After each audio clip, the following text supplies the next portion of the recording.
La aventura de Abby Grange. De la colección El regreso de Sherlock Holmes. Por Arthur Conan Doyle. Una cruda y fría mañana del invierno de 1887 me desperté al sentir que alguien me tiraba del hombro. Era Holmes. La vela que llevaba en la mano iluminaba el rostro ansioso que se inclinaba sobre mí. Y me bastó una mirada para comprender que algo iba mal. «Vamos, Watson, vamos», me gritó. «La partida ha comenzado». Ni una palabra. «Vístase y venga conmigo». 10 minutos después, íbamos los dos en un coche de alquiler, rodando por calles silenciosas, camino de la estación de Charing Cross. Comenzaban a aparecer las primeras y débiles luces de la aurora invernal, y de cuando en cuando alcanzamos a ver la figura borrosa de algún obrero madrugador que se cruzaba con nosotros, difuminada en la bruma iridiscente de Londres. Holmes se arrebujaba en silencio en su grueso abrigo, y yo le imitaba de buena gana, porque hacía un frío intenso y ninguno de los dos habíamos desayunado. Hasta que no hubimos tomado un poco de té caliente en la estación y ocupar nuestros asientos en el tren de Kent, no nos sentimos lo suficientemente descongelados. Él para hablar y yo para escuchar. Holmes sacó una carta del bolsillo y la leyó en voz alta. Abby Grange, Marsham, Kent, a las 3:30 de la mañana. Querido señor Holmes, me gustaría mucho poder contar cuanto antes con su ayuda en lo que promete ser un caso de lo más extraordinario. Parece que entra de lleno en su especialidad. Aparte de dejar libre a la señora, procuraré que todo se mantenga exactamente como lo encontré, pero le ruego que no pierda un instante, porque es difícil dejar aquí a Lord Eustace. Le saluda atentamente, Stanley Hopkins. Hopkins ha recurrido a mí en 7 ocasiones, y en todas ellas su llamada estaba justificada, dijo Holmes. Creo que todos esos casos han pasado a formar parte de su colección, y debo reconocer, Watson, que posee un cierto sentido de la selección que compensa muchas cosas que me parecen deplorables en sus relatos. Su nefasta costumbre de mirarlo todo desde el punto de vista narrativo, en lugar de considerarlo como un ejercicio científico, ha echado a perder lo que podría haber sido una instructiva, e incluso clásica, serie de demostraciones. Pasa usted por encima de los aspectos más sutiles y refinados del trabajo, para recrearse en detalles sensacionalistas que pueden emocionar, pero jamás instruir al lector. ¿Por qué no los escribe usted mismo? Dije algo picado. Lo haré, querido Watson, lo haré. Por el momento, como sabe, estoy demasiado ocupado, pero me propongo dedicar mis años de decadencia a la composición de un libro de texto que compendie en un solo volumen todo el arte de la investigación. La que tenemos ahora entre manos parece ser un caso de asesinato. Entonces, ¿cree usted que este Sir Eustace está muerto? Yo diría que sí. La letra de Hopkins indica que se encuentra muy alterado, y no es precisamente un hombre emotivo. Sí, me da la impresión de que ha habido violencia y que no han levantado el cadáver, en espera de que lleguemos a examinarlo. No me llamaría por un simple suicidio. En cuanto a eso de dejar libre a la señora, parece como si se hubiera quedado encerrada en una habitación durante la tragedia. Vamos a entrar en las altas esferas, Watson. Papel crujiente, monograma EB, escudo de armas, casa con nombre pintoresco. Creo que el amigo Hopkins estará a la altura de su reputación y nos proporcionará una interesante mañana. El crimen se cometió anoche, antes de las 12. ¿Cómo puede saber eso? Echando un vistazo al horario de trenes y calculando el tiempo. Primero hubo que llamar a la policía local. Esta se puso en comunicación con Scotland Yard. Hopkins tuvo que llegar hasta allí. Y luego me llamó a mí. Todo eso ocupa buena parte de la noche. Bien, ya llegamos a la estación de Chislehurst, y pronto saldremos de dudas. Un trayecto en coche de unas 2 millas por estrechos caminos rurales nos llevó hasta la puerta exterior de un amplio jardín, que nos fue franqueada por un anciano guardés, cuyo rostro macilento reflejaba los efectos de algún terrible desastre. La avenida de acceso a la mansión atravesaba un espléndido parque entre hileras de añosos olmos y terminaba ante un edificio bajo y extenso, con una columnata frontal que recordaba el estilo de Palladio.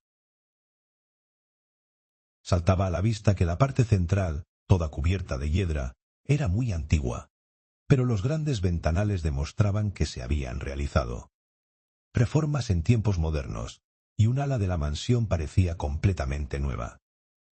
La puerta estaba abierta, y en ella nos aguardaba la figura juvenil del inspector Stanley Hopkins, con su rostro despierto y sagaz. Me alegro mucho de que haya venido, señor Holmes. Y usted también, doctor Watson. Aunque la verdad, de haber sabido lo que iba a ocurrir, no les habría molestado, porque en cuanto la señora volvió en sí, nos dio una explicación tan clara del asunto que poco nos queda ya por hacer. ¿Se acuerda usted de la banda de ladrones de Lewisham? ¿Quiénes? Los tres Randall. Exacto, el padre y dos hijos. Han sido ellos, no cabe la menor duda. Hace 15 días dieron un golpe en Sydenham y fueron vistos e identificados. Hace falta mucha sangre fría para dar otro golpe tan pronto y tan cerca. Y esta vez les va a costar la horca. ¿Así que Sir Eustace está muerto? Sí, le aplastaron la cabeza con su propio atizador de chimenea. Según me ha dicho el cochero, se trata de Sir Eustace Brackenstall. Exacto, uno de los hombres más ricos de Kent. Lady Brackenstall se encuentra en la sala de estar. La pobre mujer ha sufrido una experiencia espantosa. Cuando la vi por primera vez, parecía medio muerta. Creo que lo mejor será que la vea usted y escuche su versión de los hechos. Luego examinaremos juntos el comedor. Lady Brackenstall no era una persona corriente. Pocas veces he visto una figura tan elegante, una presencia tan femenina y un rostro tan bello. Era rubia, de cabellos dorados y ojos azules, y no cabe duda de que su cutis habría presentado la tonalidad perfecta que suele acompañar a estos rasgos, de no ser porque su reciente experiencia la había dejado pálida y demacrada. Sus sufrimientos habían sido tanto físicos como mentales, porque encima de un ojo se le había formado un tremendo chichón de color violáceo, que su doncella, una mujer alta y austera, mojaba constantemente con agua y vinagre. Yacía tendida de espaldas sobre un diván, con aspecto de total agotamiento, pero en cuanto nosotros entramos en la habitación, su mirada rápida y observadora, y la expresión de alerta de sus hermosas facciones, nos hicieron comprender que la terrible experiencia no había quebrantado ni su ingenio ni su valor. Estaba envuelta en una amplia bata de colores azul y plata, pero a su lado, sobre el diván, colgaba un vestido de noche negro con lentejuelas. Ya le he contado todo lo que sucedió, señor Hopkins, dijo con voz cansada. ¿No podría usted repetirlo por mí? Bien, si usted cree que es necesario, explicaré a estos caballeros lo ocurrido. ¿Han estado ya en el comedor? Me ha parecido mejor que oyeran primero su historia, señora. Me sentiré mucho mejor cuando haya arreglado usted todo esto. Es horrible pensar que todavía sigue ahí tirado. La mujer sufrió un estremecimiento y se cubrió el rostro con las manos. Al hacerlo, la manga de su bata se deslizó hacia abajo, dejando al descubierto el antebrazo. Holmes dejó escapar una exclamación. «Señora, tiene usted más heridas». «¿Qué es esto?» Dos marcas de color rojo intenso resaltaban sobre el blanco y bien torneado brazo. Lady Brackenstall se apresuró a cubrirlo. «No es nada.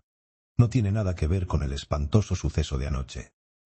Si usted y su amigo hacen el favor de sentarse, les contaré todo lo que pueda. Soy la esposa de Sir Eustace Brackenstall. Nos casamos hace aproximadamente 1 año. Supongo que no tendría sentido tratar de ocultar que nuestro matrimonio no ha sido feliz. Me temo que todos nuestros vecinos se lo dirían, aunque yo intentara negarlo. Tal vez parte de la culpa sea mía.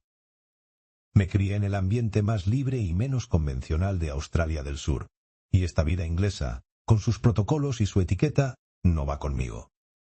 Pero la principal razón era un hecho conocido por todos. que Sir Eustace era un borracho empedernido. Pasar una hora con un hombre así ya resulta desagradable. ¿Se imaginan lo que puede representar para una mujer sensible y cultivada verse atada a él día y noche? Defender la validez de un matrimonio así es un sacrilegio, un crimen, una infamia. Les aseguro que estas monstruosas leyes suyas acabarán atrayendo una maldición sobre su país. El cielo no consentirá que perdure tanta maldad. Se incorporó por un instante con las mejillas encendidas y los ojos despidiendo fuego bajo el terrible golpe de la frente. Pero la mano firme y cariñosa de la austera doncella le colocó de nuevo la cabeza sobre la almohada, y el arrebato de furia se diluyó en apasionados sollozos. Por fin pudo continuar. Voy a contarles lo de anoche. Seguramente ya sabrán que en esta casa toda la servidumbre duerme en el ala moderna. En este bloque central vivimos nosotros. La cocina está en la parte de atrás y nuestro dormitorio arriba. Teresa, mi doncella, duerme encima de mi habitación. No hay nadie más en esta parte de la casa, y ningún ruido podría despertar a los que están en el ala más apartada. Los ladrones tenían que saberlo, pues de lo contrario no habrían actuado como lo hicieron. Sir Eustace se retiró aproximadamente a las 10:30. La servidumbre ya se había marchado a su sector. La única que seguía levantada era mi doncella, que permanecía en su habitación del piso alto hasta que yo necesitara sus servicios. Yo me quedé en esta habitación hasta después de las 11, absorta en la lectura de un libro. Luego di una vuelta por la casa para asegurarme de que todo estaba en orden antes de subir a mi cuarto. Tenía la costumbre de hacerlo yo misma, porque, como ya les he explicado, Sir Eustace no siempre estaba en condiciones. Revisé la cocina, la despensa, el armero, la sala de billar y, por último, el comedor. Al acercarme a la ventana, que tiene cortinas muy gruesas, sentí de pronto que me daba el viento en la cara y comprendí que estaba abierta. Descorrió las cortinas y me encontré cara a cara con un hombre ya mayor, ancho de hombros, que acababa de penetrar en la habitación. La ventana es un ventanal francés, que en realidad forma una puerta que da al jardín. Yo llevaba en la mano una palmatoria con la vela encendida, y a su luz pude ver a otros 2 hombres que venían detrás del primero y estaban entrando en aquel momento. Retrocedí, pero el hombre se me echó encima al instante. Me agarró primero por la muñeca y después por la garganta. Abrí la boca para gritar, pero él me dio un puñetazo tremendo encima del ojo, que me derribó por el suelo. Debí de permanecer inconsciente durante unos minutos, porque cuando volví en mí descubrí que habían arrancado el cordón de la campanilla y me habían atado con él al sillón de roble situado a la cabecera de la mesa del comedor. Estaba tan apretada que no podía moverme, y me habían amordazado con un pañuelo para impedir que hiciera ruido. En aquel preciso instante mi desdichado esposo entró en el comedor. Sin duda había oído ruidos sospechosos, y venía preparado para una escena como la que, efectivamente, se encontró. Estaba en mangas de camisa y empuñaba su bastón favorito, de madera de espino. Se lanzó contra uno de los ladrones, pero otro, el más viejo, se agachó, cogió el atizador de la chimenea y le pegó un golpe terrible según pasaba a su lado. Cayó sin soltar ni un gemido, y ya no volvió a moverse. Me desmayé de nuevo, pero también esta vez debieron de ser muy pocos minutos los que permanecí inconsciente. Cuando abrí los ojos, vi que se habían apoderado de toda la plata que había en el aparador y que habían abierto una botella de vino. Cada uno de ellos tenía una copa en la mano. Ya les he dicho, ¿o no?, que uno era viejo y barbudo, y los otros 2 muchachos imberbes. Podrían haber sido un padre y sus 2 hijos. Estaban cuchicheando entre ellos. Luego se acercaron a mí y se aseguraron de que seguía bien atada. Y por fin se marcharon, cerrando la ventana al salir. Tardé por lo menos un cuarto de hora en quitarme la mordaza de la boca, y cuando lo conseguí, mis gritos hicieron bajar a la doncella. No tardó en acudir el resto del servicio y avisamos a la policía, que inmediatamente se puso en contacto con Londres. Esto es todo lo que puedo decirles, caballeros. y espero que no sea necesario que vuelva a repetir una historia tan dolorosa. ¿Alguna pregunta, señor Holmes?, preguntó Hopkins. No quiero abusar más de la paciencia y el tiempo de Lady Brackenstall, dijo Holmes. Pero antes de pasar al comedor, me gustaría oír lo que pueda usted contarnos, añadió, dirigiéndose a la doncella. Yo vi a esos hombres antes de que entraran en la casa, dijo ésta. Estaba sentada junto a la ventana de mi habitación y vi a 3 hombres a la luz de la luna, junto al portón de la casa del guardés, pero en aquel momento no le di importancia. Más de 1 hora después oí gritar a la señora y bajé corriendo, encontrándose, como ella dice, pobre criatura, y al señor en el suelo, con la sangre y los sesos desparramados por todo el comedor. Cualquier otra mujer se habría vuelto loca, allí atada y con el vestido salpicado de sangre. Pero a la señorita Mary Fraser de Adelaida nunca le faltó valor, y Lady Brackenstall de Abbey Grange no ha cambiado de manera de ser. Creo, caballeros, que ya la han interrogado bastante, y ahora se va a retirar a su habitación con su vieja Teresa para tomarse el descanso que tanto necesita. Con ternura maternal, la sombría mujer pasó el brazo alrededor de los hombros de su señora y la ayudó a salir de la habitación. Lleva con ella toda la vida, dijo Hopkins. La cuidó de pequeña y vino con ella a Inglaterra cuando partieron de Australia, hace 1 año y medio. Se llama Teresa Wright, y ya no se encuentran doncellas de su clase. Por aquí, señor Holmes, haga el favor. Del expresivo rostro de Holmes había desaparecido toda señal de interés, y comprendí que, al esfumarse el misterio, el caso había perdido todo su encanto. Todavía faltaba practicar una detención, pero ¿qué tenían de especial aquellos vulgares maleantes para que él se ensucia las manos con ellos? Un especialista en enfermedades raras y difíciles que descubriera que le han llamado para tratar un sarampión experimentaría una desilusión semejante a la que yo leí en los ojos de mi amigo. Aún así, la escena que nos aguardaba en el comedor de Abbey Grange era lo bastante extraña como para atraer su atención y despertar de nuevo su apagado interés. Se trataba de una habitación muy espaciosa y de techo muy alto, con artesonado de roble tallado, revestimiento de paneles de roble, y un notable surtido de cabezas de ciervo y armas antiguas adornando las paredes. En el extremo más alejado de la puerta se encontraba el ventanal francés del que habíamos oído hablar.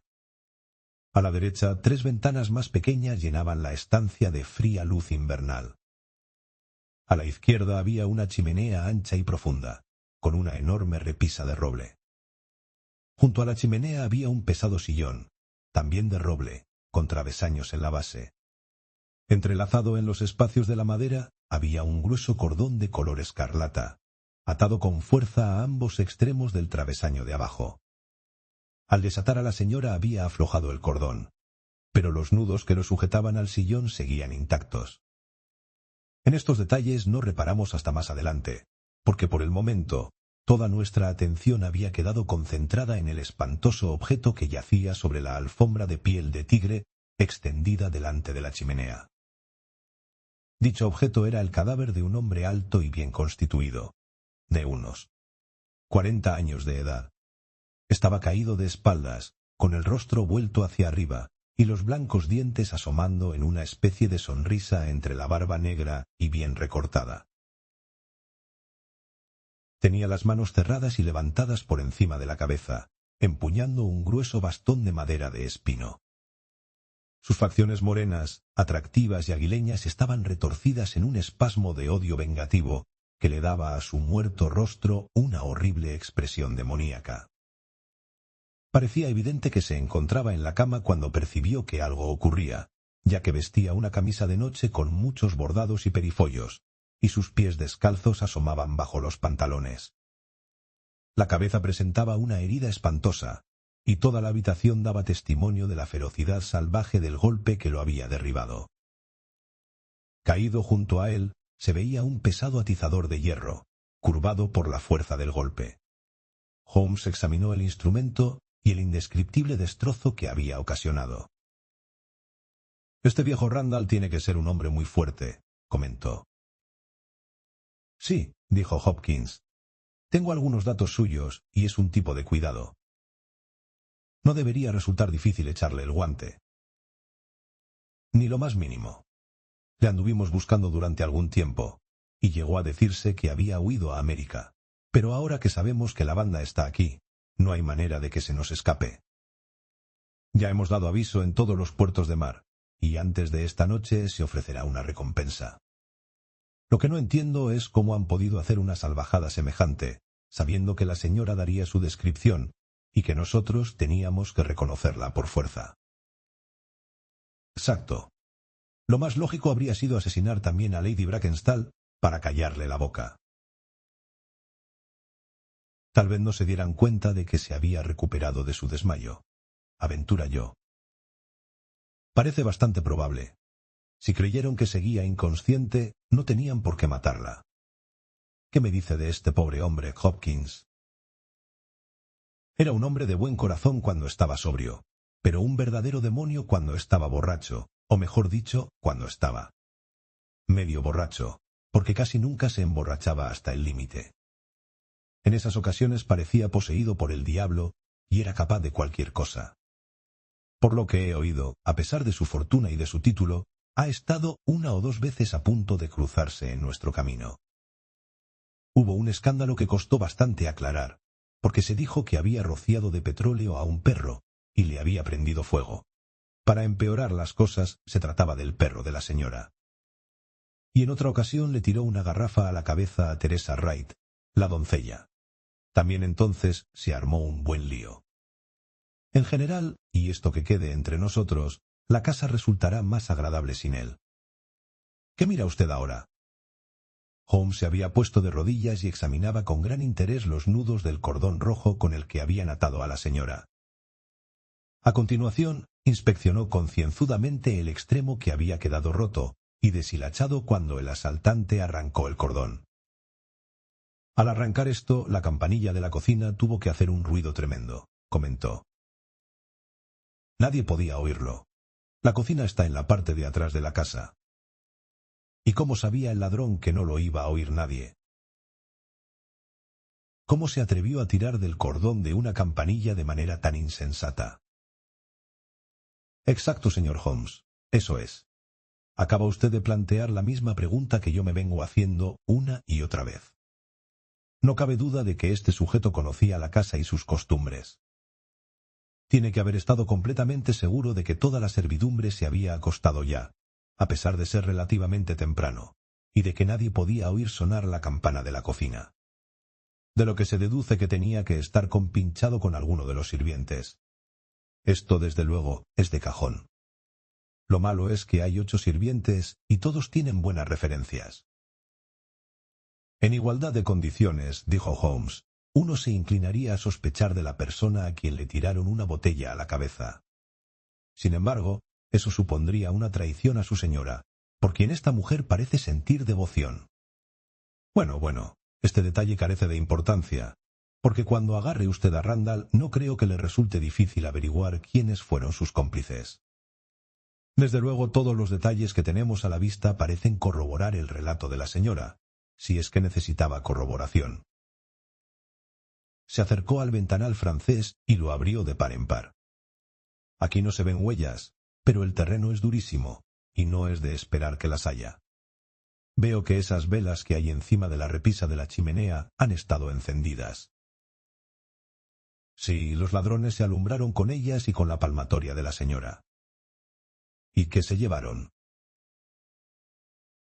Pues no se llevaron gran cosa, como media docena de artículos de plata que había en ese aparador. Lady Brackenstall opina que la muerte de Sir Eustace los debió impresionar, y que por eso no saquearon la casa, como habrían hecho en otras circunstancias. Seguro que fue eso, y sin embargo se pusieron a beber vino, según tengo entendido. Para calmar los nervios. Ya, supongo que nadie ha tocado estas 3 copas que hay sobre el aparador. Así es, y la botella está tal como la dejaron. Vamos a ver. Caramba. ¿Qué es esto? Las 3 copas estaban juntas, todas ellas con rastros de vino, y una de ellas contenía bastantes pozos. La botella estaba cerca de las copas, llena en sus 2/3 partes, y junto a ella había un tapón de corcho, largo y muy manchado. El aspecto de la botella y el polvo que la cubría indicaban que los asesinos habían saboreado un vino nada corriente. La actitud de Holmes había cambiado de pronto. Su expresión de indiferencia había desaparecido, y de nuevo pude advertir una chispa de interés en sus ojos hundidos y penetrantes.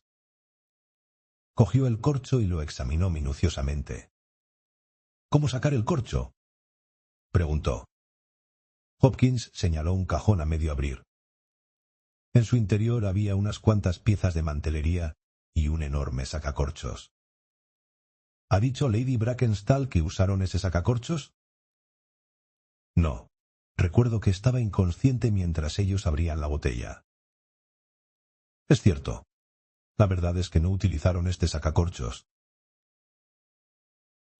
Esta botella se abrió con un sacacorchos de bolsillo, probablemente de los que van incorporados a una navaja, y que no tendría más de 1,5 pulgadas de largo.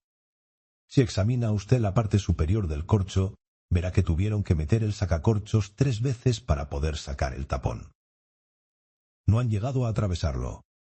Este sacacorchos tan grande habría atravesado el tapón y lo habría sacado de un solo tirón. Cuando atrape usted a ese tipo, verá cómo lleva encima una de esas navajas de múltiples usos. —¡Magnífico! —exclamó Hopkins. Pero estas copas confieso que me desconciertan. Lady Brackenstall vio beber a los 3 hombres. ¿No dijo eso? Sí, eso lo dejó muy claro. Entonces, eso zanja la cuestión. ¿Qué más podríamos decir? Y sin embargo, Hopkins, tiene usted que admitir que estas 3 copas son muy curiosas. ¿Cómo que no ve usted nada de curioso en ellas? Está bien, dejémoslo correr. Es posible que cuando un hombre posee facultades y conocimientos especiales, como los míos, tienda a buscar explicaciones complicadas aunque tenga una más sencilla a mano. Lo de las copas, naturalmente, podría ser pura casualidad. En fin, buenos días, Hopkins. No creo que pueda serle útil para nada, y parece que ya tiene usted el caso aclarado. Ya me avisará cuando detengan a Randall, y espero que me informe de cualquier otra novedad que pueda presentarse. Confío en poder felicitarle pronto por haber llevado el caso a una conclusión satisfactoria. Vamos, Watson, creo que aprovecharemos mejor el tiempo en casa. Durante nuestro viaje de regreso pude darme cuenta, por la expresión de Holmes, de que se encontraba muy intrigado por algo que había observado. De cuando en cuando, y haciendo un esfuerzo, lograba desembarazarse de aquella impresión y hablar como si el asunto estuviera muy claro. Pero de pronto volvían a acometer las dudas, y sus cejas fruncidas y su mirada abstraída indicaban que sus pensamientos habían volado de nuevo hacia el gran comedor de Abbey Grange, escenario de aquella tragedia nocturna. Por fin, con un impulso repentino, y en el preciso momento en que nuestro tren empezaba a arrancar en una estación de las fuerzas, saltó al andén y me arrastró a mí tras él. «Perdóneme, querido amigo», dijo mientras veíamos desaparecer tras una curva los vagones de cola de nuestro tren. «Lamento mucho hacerle víctima de lo que quizás parezca un mero capricho, pero para mi vida, Watson, me resulta sencillamente imposible dejar el caso como está. Todos mis instintos se rebelan contra ello. Hay un error. Todo es un error. Le juro que es un error. Y sin embargo, la declaración de la señora no tiene cabos sueltos. La confirmación de la doncella parece suficiente. Casi todos los detalles concuerdan. ¿Qué puedo yo oponer a eso? 3 copas de vino, eso es todo.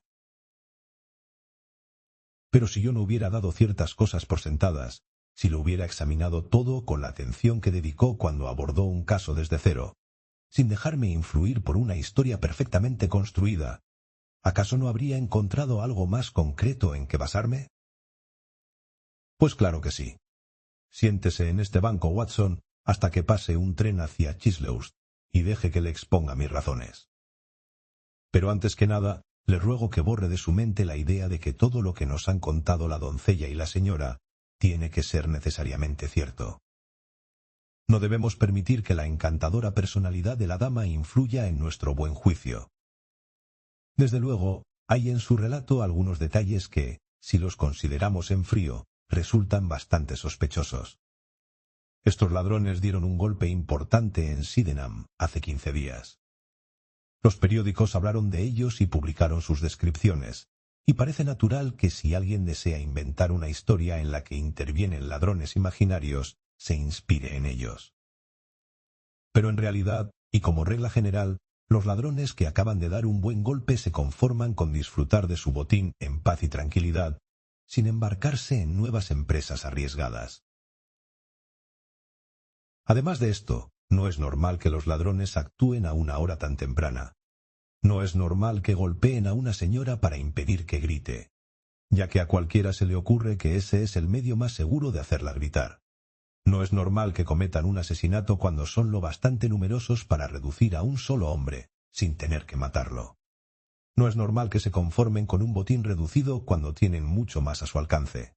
Y por último, yo diría que no es nada normal que unos hombres de esa clase dejen una botella medio llena. ¿Qué le parecen todas esas anormalidades, señor Watson? Desde luego, su efecto acumulativo es considerable, y sin embargo, cada una de ellas por sí sola es perfectamente posible. A mí lo que me parece menos normal de todo es que ataran a la señora al sillón. Bueno, de eso no estoy tan seguro, Watson. Es evidente que, una de dos, o tenían que matarla, o tenían que inmovilizar para que no pudiera dar la alarma en cuanto ellos escaparan. Pero de cualquier modo, creo haber demostrado que existe un cierto factor de improbabilidad en la historia de la dama, ¿no le parece? Y luego, para colmo, viene el detalle de las copas de vino. ¿Qué pasa con las copas de vino? ¿Puede usted representarlas mentalmente? Las veo con toda claridad. Nos dicen que 3 hombres bebieron de ellas. ¿Le parece a usted probable? ¿Por qué no? Había venido a las 3. Exacto. Pero solo había pozos en una copa. Tiene usted que haberse fijado en ello. ¿Qué le sugiere eso? La última copa que se llenó tendría más pozo. Nada de eso. La botella tenía pozo en abundancia, y resulta inconcebible que en las 2 primeras copas no caiga nada, y la tercera quede llena de pozo. Existen 2 explicaciones posibles, y solo 2. La primera es que después de llenar la segunda copa, agitaran la botella, con lo cual la tercera copa recibiría todo el pozo. Esto no parece probable. No, estoy seguro de tener razón. ¿Y qué es lo que supone usted? Que solo se utilizaron 2 copas, y que las heces de ambas se echaron en una tercera copa, para dar la falsa impresión de que allí habían estado 3 personas. De ser así, todo el pozo habría quedado en esta última copa, ¿no es cierto? Sí, estoy convencido de ello. Pero si he acertado con la verdadera explicación de este pequeño fenómeno, entonces el caso se eleva al instante desde el plano de lo vulgar al de lo excepcional, ya que eso solo puede significar que Lady Brackenstall y su doncella nos han mentido. Deliberadamente, que no debemos creer ni una sola palabra de su historia, que tienen alguna razón de peso para encubrir al verdadero asesino, y que tendremos que reconstruir el caso por nuestros propios medios, sin ninguna ayuda por su parte. Esta es la misión que ahora nos aguarda, Watson, y ahí viene el tren de Chislehurst. Los habitantes de Abbey Grange se sorprendieron mucho de nuestro regreso, pero Sherlock Holmes, al enterarse de que Stanley Hopkins había ido a presentar su informe en la jefatura, tomó posesión del comedor, cerró la puerta por dentro y se enfrascó durante 2 horas en una de aquellas minuciosas y concienzudas investigaciones que formaban la sólida base en la que se apoyaban sus brillantes trabajos deductivos. Sentado en un rincón como un estudiante aplicado que observa una demostración del profesor, yo seguía paso a paso aquella admirable exploración. El ventanal, las cortinas, la alfombra, el sillón, la cuerda. Todo fue examinado al detalle y debidamente ponderado. Ya se habían llevado el cadáver del desdichado baronet, pero todo lo demás continuaba tal como lo habíamos visto por la mañana. En un momento dado, y con gran asombro por mi parte, Holmes se subió a la repisa de la chimenea. Muy por encima de su cabeza colgaban las pocas pulgadas de cordón rojo que permanecían unidas al cable.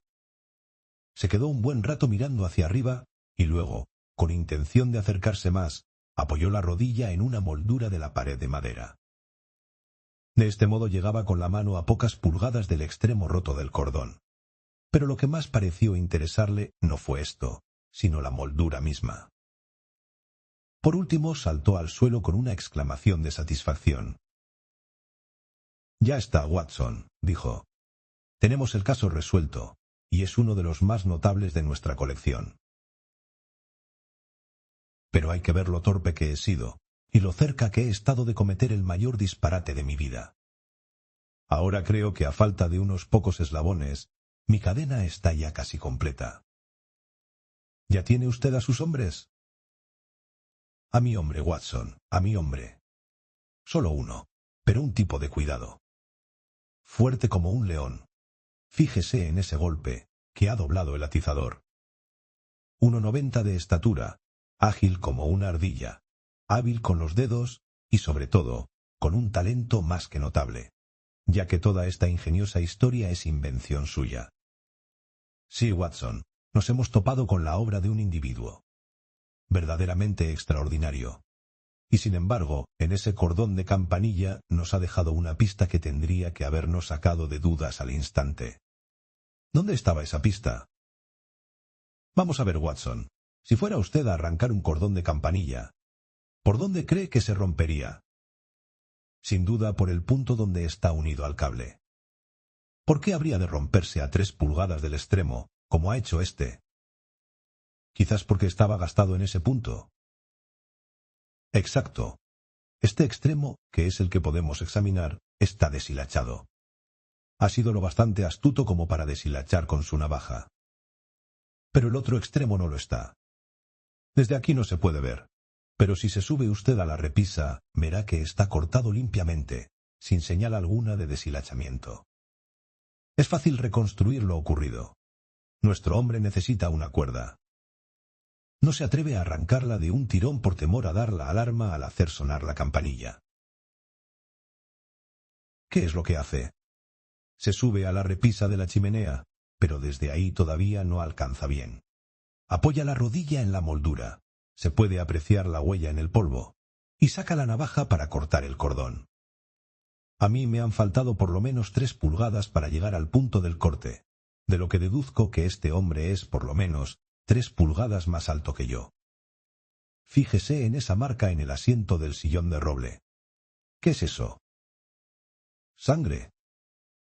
Ya creo que es sangre. Solo con eso queda desacreditado el relato de la señora. Si ella estaba sentada en este sillón cuando se cometió el crimen, ¿cómo cayó ahí esa mancha? No, no. Ella se sentó en el sillón después de la muerte de su marido. Apostaría a que el vestido negro tiene una mancha que coincide con esta. Este todavía no es nuestro Waterloo, Watson, sino más bien nuestro Marengo, porque empieza en derrota y acaba en victoria. Ahora me gustaría cambiar unas palabras con la doncella Teresa. Vamos a tener que proceder con cautela durante algún tiempo si queremos obtener la información que necesitamos. Aquella severa doncella australiana era todo un personaje, taciturna, recelosa, de modales bruscos. Tuvo que transcurrir un buen rato antes de que la actitud amistosa de Holmes y su franca aceptación de todo lo que ella decía la descongelaran hasta el punto de corresponder a su simpatía. No hizo ningún intento de ocultar el odio que sentía hacia su difunto señor. Sí, señor, es verdad que me tiró una garrafa a la cabeza. Le oí insultar a mi señora y le dije que no se atrevería a hablar así si el hermano de la señora estuviese aquí. Entonces fue cuando me tiró la botella. A mí me habría dado igual que me tirase una docena, con tal de que dejara tranquila a mi pajarita. Estaba siempre maltratándola, y ella tenía demasiado orgullo para quejarse. Ni siquiera me contaba todo lo que él le hacía.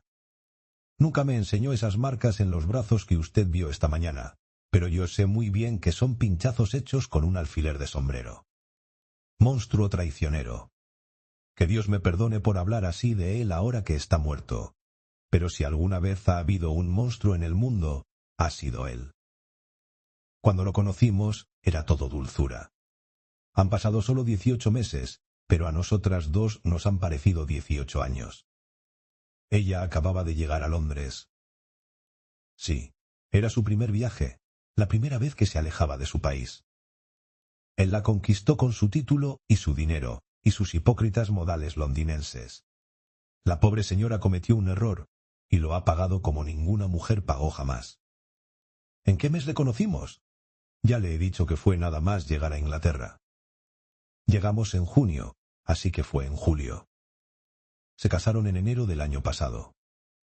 Sí, la señora ha vuelto a bajar a la sala de estar, y seguro que accederá a recibirle, pero no debe usted exigirle mucho, porque ya ha soportado todo lo que una persona de carne y hueso es capaz de aguantar.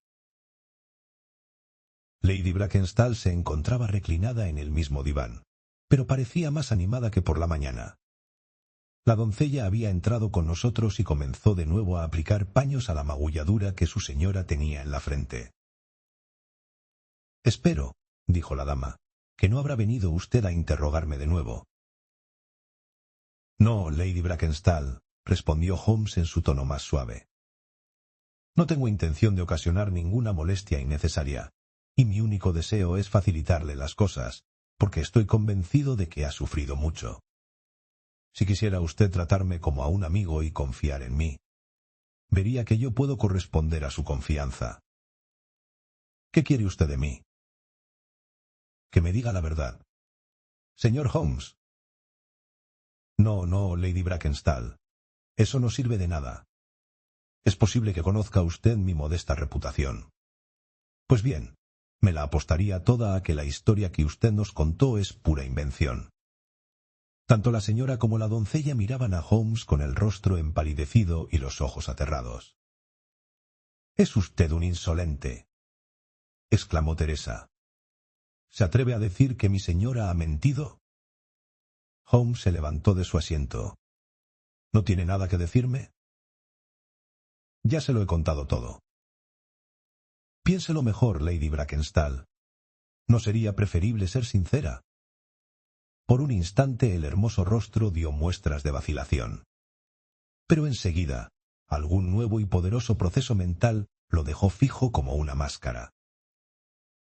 «Le he contado todo lo que sé». Holmes recogió su sombrero y se encogió de hombros. «Lo siento mucho», dijo, y sin pronunciar otra palabra salimos de la habitación y de la casa. El jardín tenía un estanque y hacia él se encaminó mi amigo. Estaba congelado, pero había quedado un único agujero en el hielo, para beneficio de un cisne solitario. Holmes se quedó mirándolo, y luego se acercó al pabellón de guardia. Garabateó una breve nota para Stanley Hopkins, y se la dejó al guardés. «Puedo acertar o equivocarme, pero tenemos que hacer algo por él. Amigo Hopkins, aunque solo sea para justificar esta segunda visita», dijo. «Todavía no le puedo confiar todas mis sospechas. Creo que nuestro próximo campo de operaciones será la oficina de la línea marítima Adelaida-Southampton, que se encuentra al final de Pall Mall, si mal no recuerdo. Hay otra línea de vapores que hace el servicio entre Australia del Sur e Inglaterra, pero consultaremos primero en la más importante». La tarjeta de Holmes nos procuró al instante la atención del gerente, y no tardamos en obtener toda la información que mi amigo necesitaba. En junio del 95, solo un barco de esa línea había llegado a un puerto inglés, el Rock of Gibraltar, el más grande y mejor de los transatlánticos. Una consulta a la lista de pasajeros permitió corroborar que en él había viajado la señora Fraser, de Adelaida, en compañía de su doncella. En aquellos momentos, el barco navegaba rumbo a Australia, por aguas situadas al sur del Canal de Suez. Los oficiales eran los mismos que en el 95, con una sola excepción. El primer oficial, Jack Crocker, había ascendido a capitán y estaba a punto de tomar el mando de su nuevo barco, el Bass Rock, que zarparía de Southampton dentro de 2 días.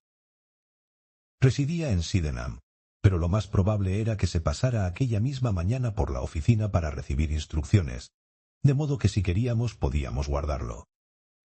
No, el señor Holmes no deseaba hablar con él, pero sí que le gustaría saber algo más acerca de su historial y su carácter. Su historial era magnífico. No había en toda la flota un oficial que pudiera compararse con él.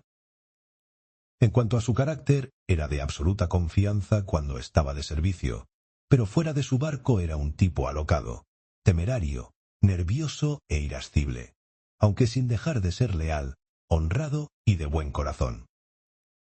Esta era, en sustancia, la información con la que Holmes salió de la oficina de la compañía naviera Adelaida Southampton.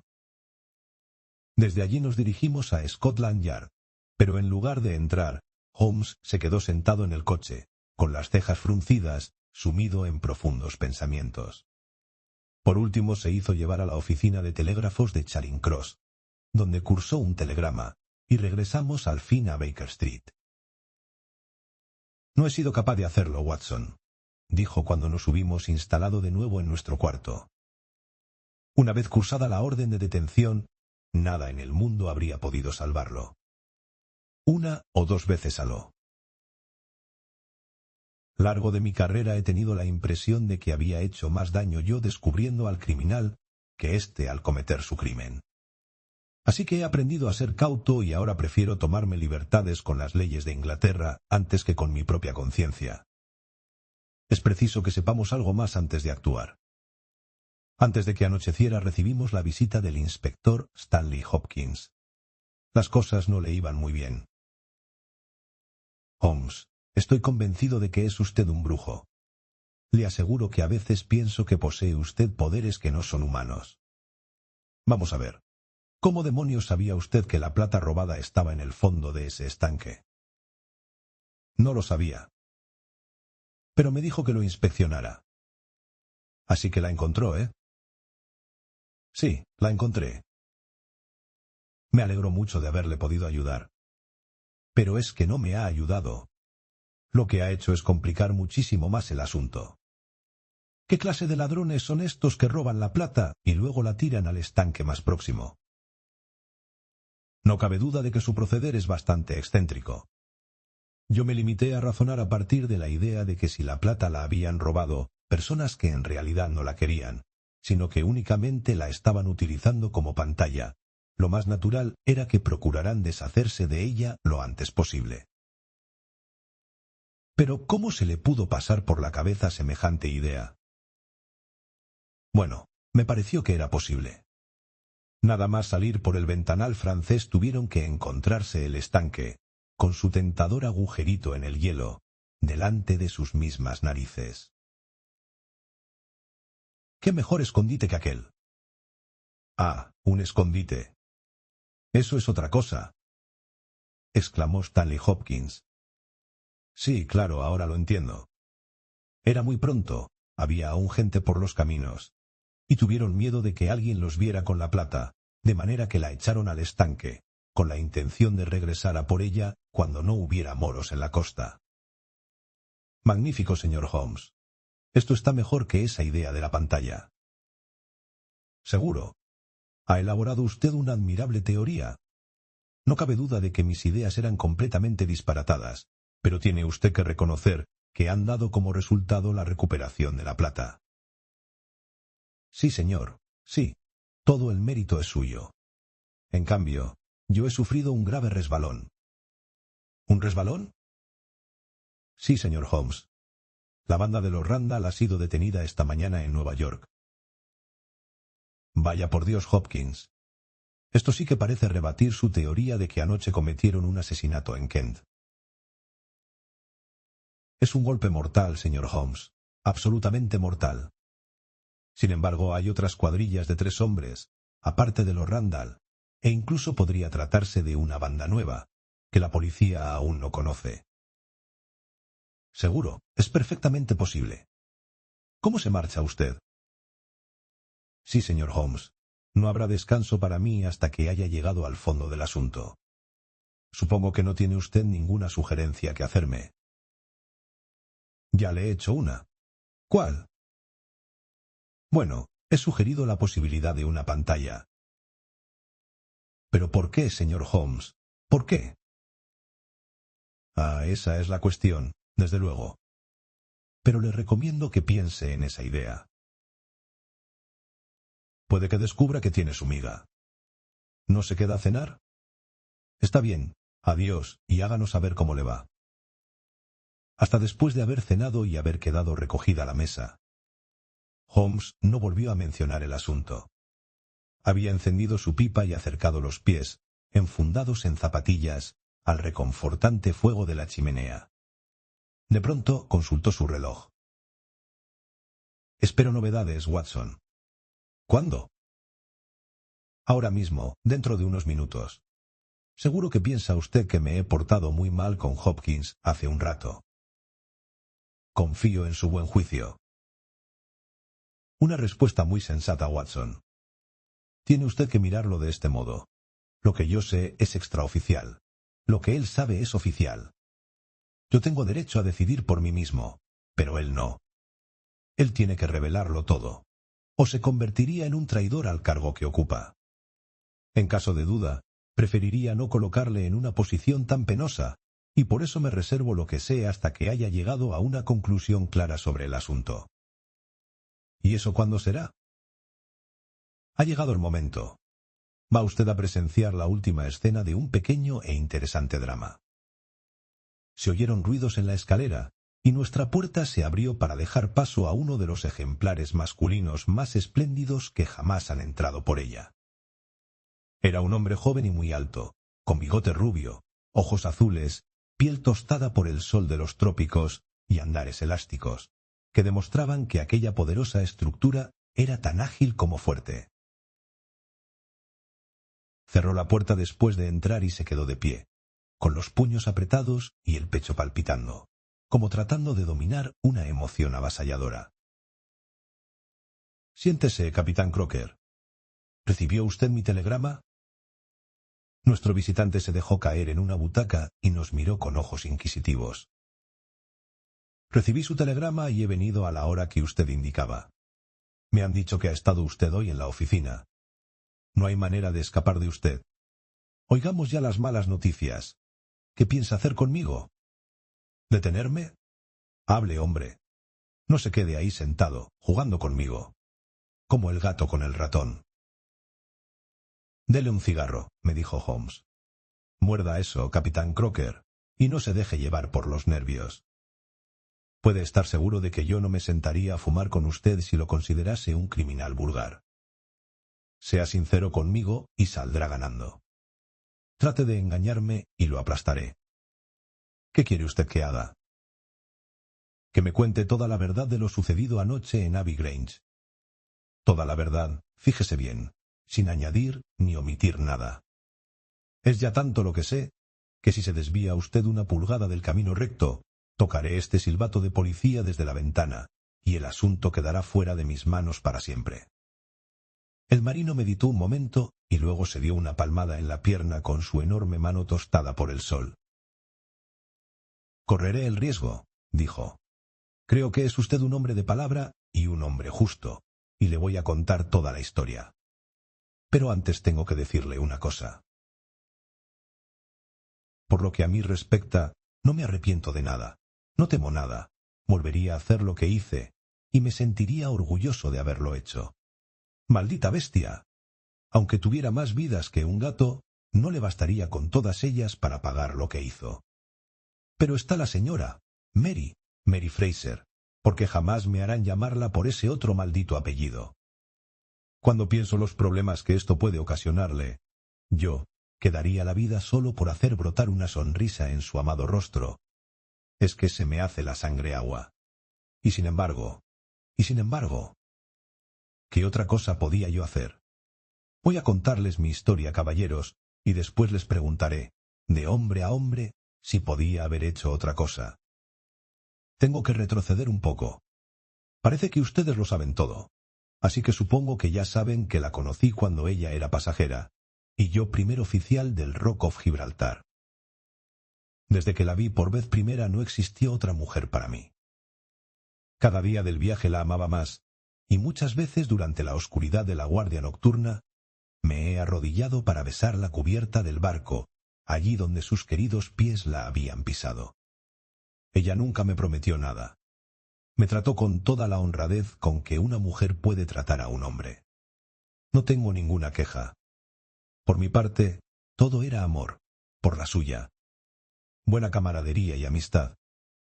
Cuando nos separamos, ella era una mujer libre, pero yo ya no podría ser libre jamás.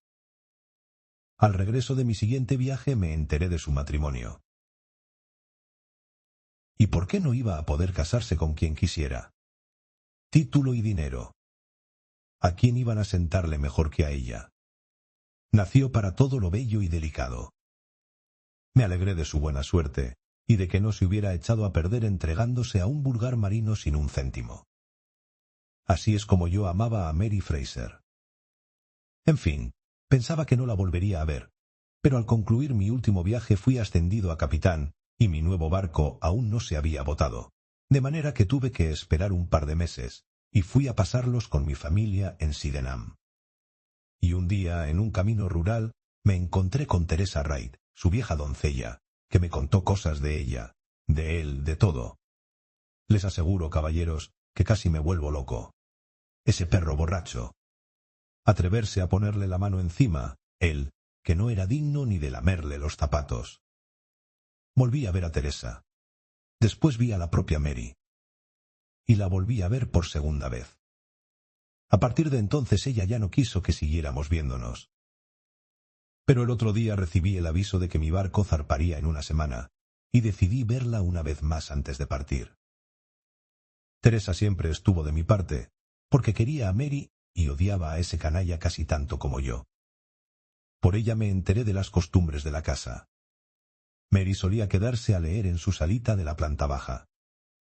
Anoche me acerqué hasta allí arrastrándome y arañé el cristal de la ventana. Al principio ella no quería abrirme, pero ahora sé que en el fondo me ama y no fue capaz de dejarme fuera en una noche tan helada. Me susurró que diera la vuelta hasta el ventanal delantero y lo abrió para dejarme pasar al comedor.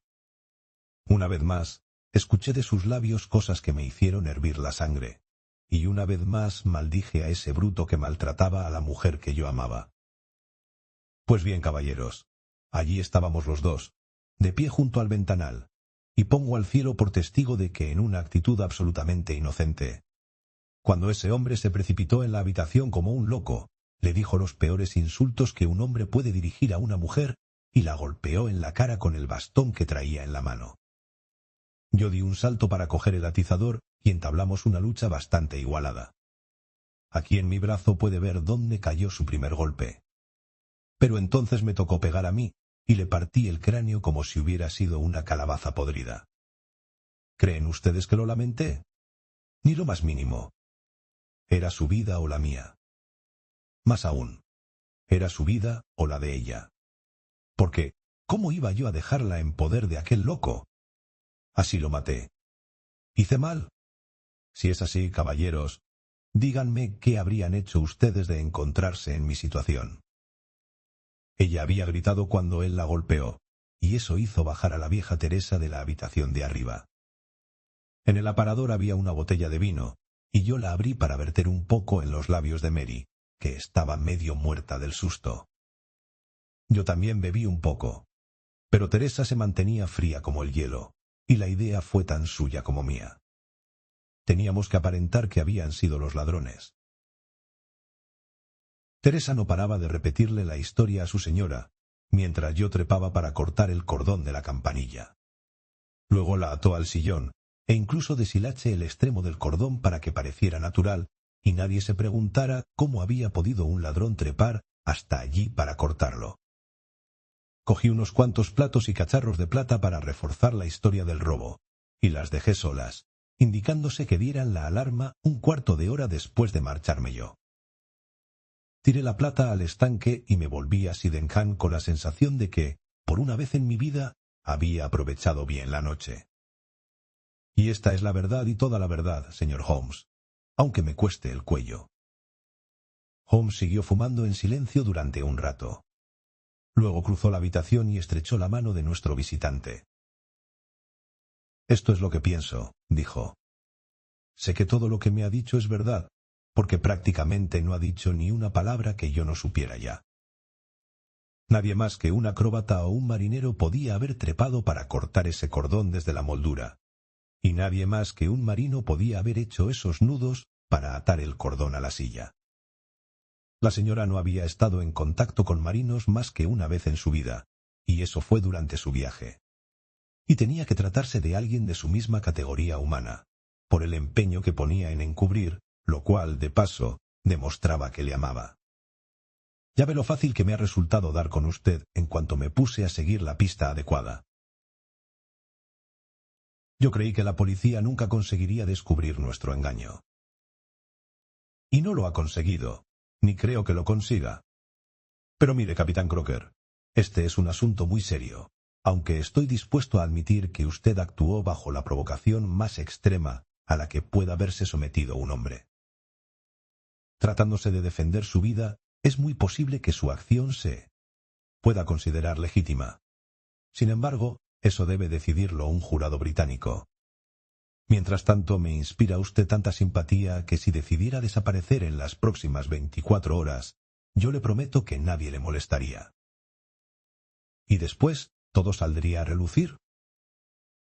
Desde luego que saldrá a relucir. El marino se puso rojo de ira.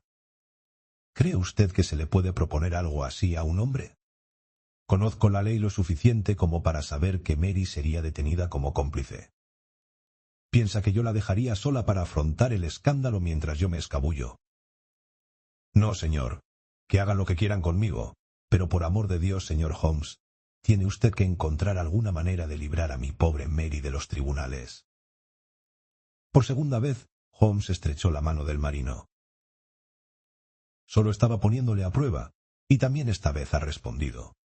Bien, estoy asumiendo una gran responsabilidad, pero ya le he proporcionado a Hopkins una pista excelente. Y si no es capaz de sacarle partido, yo ya no puedo hacer más. Vamos a ver, capitán Crocker, hagamos esto como es debido. Usted es el acusado. Watson, usted es un jurado británico, y le aseguro que nunca he conocido a una persona mejor capacitada para ejercer esa función. Yo soy el juez. Y ahora, caballeros del jurado, han oído ustedes la relación de los hechos. ¿Consideran al acusado culpable o inocente? Inocente, su señoría, dije yo. Vox populi, vox dei. Este tribunal le absuelve, capitán Crocker. A no ser que la justicia encuentre un falso culpable, está usted a salvo de mí. Vuelva usted dentro de un año a visitar a la señora, y ojalá que el futuro de ustedes dos justifique la sentencia que hemos pronunciado esta noche. Fin de la historia. Si te gustó, dale like, suscríbete y cuéntanos en los comentarios qué parte fue tu favorita. Nos vemos en la próxima aventura.